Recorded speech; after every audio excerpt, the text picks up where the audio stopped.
ഇതിപ്പോ വിളവെടുത്ത വെണ്ടയാണ്. അപ്പൊ ആ വിളവെടുപ്പിന്റെ ഒക്കെ വിശദമായിട്ടുള്ള വീഡിയോ എന്റെ സുൽഫത്ത് ഗ്രീൻ ഡയറി എന്ന് പറഞ്ഞ യൂട്യൂബ് ചാനൽ ഇട്ടിട്ടുണ്ട്. അപ്പൊ നമ്മ വെണ്ടാന്ന് പറഞ്ഞു കഴിഞ്ഞാല് നമുക്ക് നട്ട് 25-ാം ദിവസം തന്നെ വിളവെടുക്കാൻ പറ്റിയൊരു വിളയാണ്.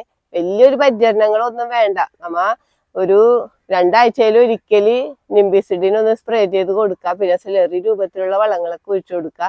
വേറെ പ്രത്യേകിച്ച് പരിചരണങ്ങളൊന്നും വേണ്ട. നമുക്ക് ഒന്നരാടം തന്നെ വിളവെടുക്കാൻ പറ്റിയൊരു വിളയാണ്. വെണ്ടക്കാന്ന് പറയുന്നത് നമ്മുടെ വീട്ടിൽ സ്ഥിരമായിട്ട് ഡെയിലി ആവശ്യമുള്ളതാണ് വെണ്ട. അപ്പൊ നമുക്ക് കടയിൽ നിന്ന് നമ്മ മരുന്നൊക്കെ അടിച്ച വെണ്ടയ്ക്കാണ് കിട്ടണത്. നമ്മുടെ വീട്ടിൽ നട്ടേനെ നമുക്ക് ഫ്രഷ് ആയിട്ട് തന്നെ നമുക്ക് പച്ചനെ വരെ നമുക്ക് കഴിക്കാൻ പറ്റിയതാണ്. അപ്പം വെണ്ടയുടെ വിത്തുകളും തൈകളൊക്കെ ഇന്ന് നമുക്ക് നഴ്സറികളിൽ നിന്നായാലും കൃഷിഭവനിൽ നിന്നായാലും ഒക്കെ മേടിക്കാൻ കിട്ടും. ഒരു പ്രാവശ്യം നമ്മൾ നട്ട് കഴിഞ്ഞാൽ നമുക്ക് അതിന്റെ വിത്ത് എടുത്ത് തന്നെ വീണ്ടും നമുക്ക് കൃഷി ചെയ്യുകയും ചെയ്യാം. വെണ്ട നമുക്ക് അങ്ങനെ ചെയ്യാൻ പറ്റിയതാണ്. അപ്പം എല്ലാവരും വെണ്ടയൊക്കെ വീട്ടിൽ കൃഷി ചെയ്യണം. ഇതേപോലെ നമുക്ക് ഒന്നരാടം തന്നെ നമുക്ക് വിളവെടുക്കാൻ പറ്റും. ഒരു 20 മൂട് വെണ്ട ഉണ്ടെങ്കിൽ നമ്മുടെ വീട്ടിലേക്ക് ആവശ്യത്തിനുള്ള വെണ്ട കിട്ടും. ചെറിയ ചെടിച്ചട്ടിയിൽ വരെ നമുക്ക് വെണ്ട കൃഷി ചെയ്യാം. ഞാനിവിടെ ചെറിയ ചെടിച്ചട്ടികളിലാണ് വെണ്ട കൃഷി ചെയ്തേക്കണത്.